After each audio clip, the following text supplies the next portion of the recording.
नमस्कार दोस्तों, आपका मेरे चैनल लीड स्टडी में स्वागत है। आज हम बात करेंगे भारतीय संविधान की विशेषताओं के बारे में। तो चलिए शुरू करते हैं। सबसे पहले भारत का जो संविधान है यह विश्व का सबसे बड़ा लिखित संविधान है। भारत का जो संविधान है विश्व का सबसे बड़ा लिखित संविधान है। तो पहली विशेषता क्या हुई? भारत का संविधान विश्व का सबसे बड़ा लिखित संविधान है।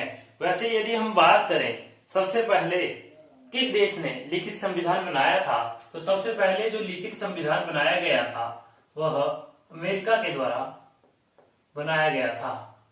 तो किस देश के द्वारा सबसे पहले लिखित संविधान बनाया गया था?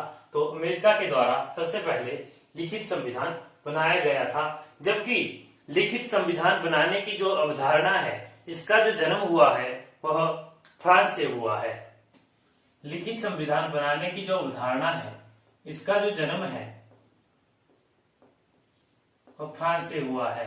तो ये तीन क्वेश्चन ऐसे पूछे जाते हैं, जैसे सबसे पहले कि सबसे पहले लिखित संविधान किस देश के द्वारा बनाया गया था? तो अमेरिका के द्वारा सबसे पहले लिखित संविधान बनाया गया था।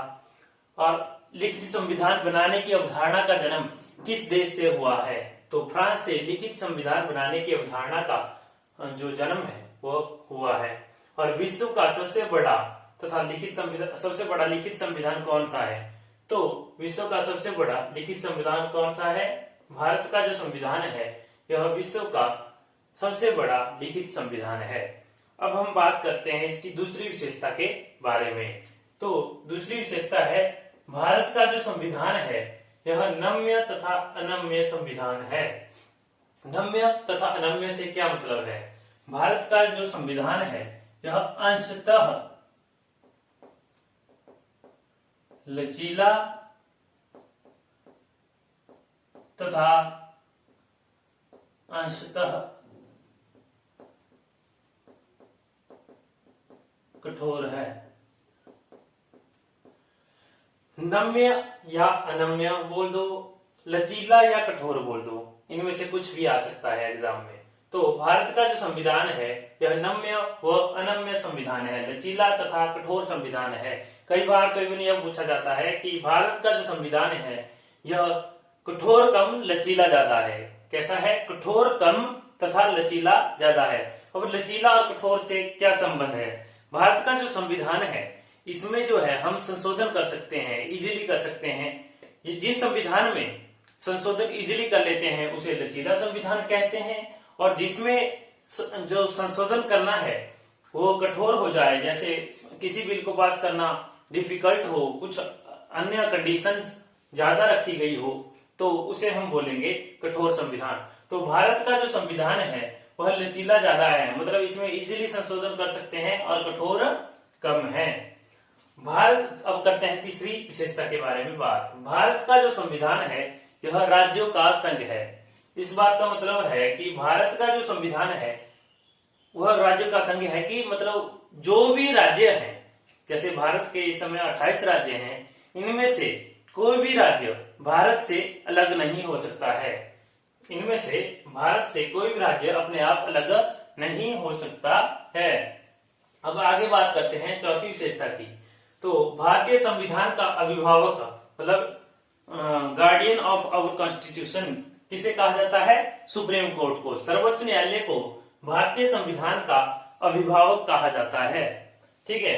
अब बात करते हैं अगली जो विशेषता है। भारत की जो न्यायपालिका है, संविधान के अनुसार भारत की न्यायपालिका को एकीकृत बनाया गया है। हमारी जो न्यायपालिका है वह एकीकृत इंटीग्रेटेड जुडिशरी है। मतलब क्या हुआ इसका कि भारत में जैसे सबसे पहले आता है आपका विलेज न्यायालय, उसके बाद district court, then high court, then supreme court. तो ये एक के साथ जैसे जैसे ऊपर बढ़ते जा रहे हैं पावर बढ़ती जा रही है।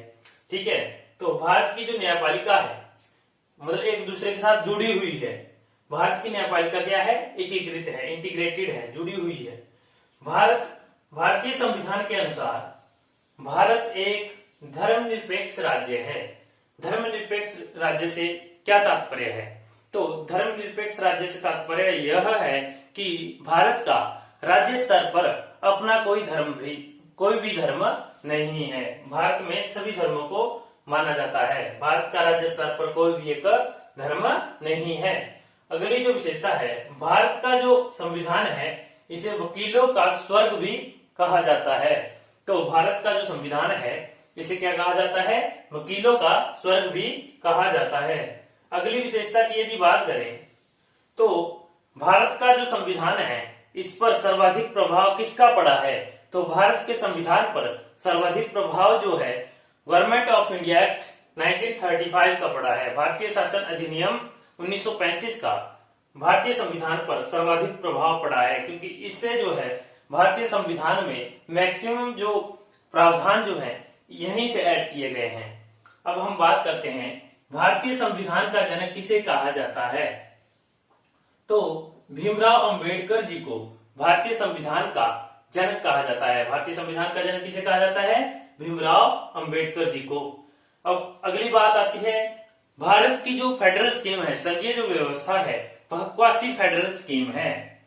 संविधान के अनुसार भारत की जो फेडरल स्कीम है, संघात्मक जो व्यवस्था है वह क्वासी फेडरल स्कीम है। मतलब वैसे सेंटर की अलग पावर है तथा स्टेट्स की अलग पावर है, लेकिन आपातकालीन परिस्थितियों में सारी जो पावर है वह किसके पास चली जाती है? सेंटर के पास सारी पावरें चली जाती है। भारतीय संविधान के अनुसार भारत को 7 मौलिक अधिकार प्रावधान या प्रदान किए गए थे, जिसमें से एट प्रेजेंट जो है 6 मौलिक अधिकार हमारे पास है।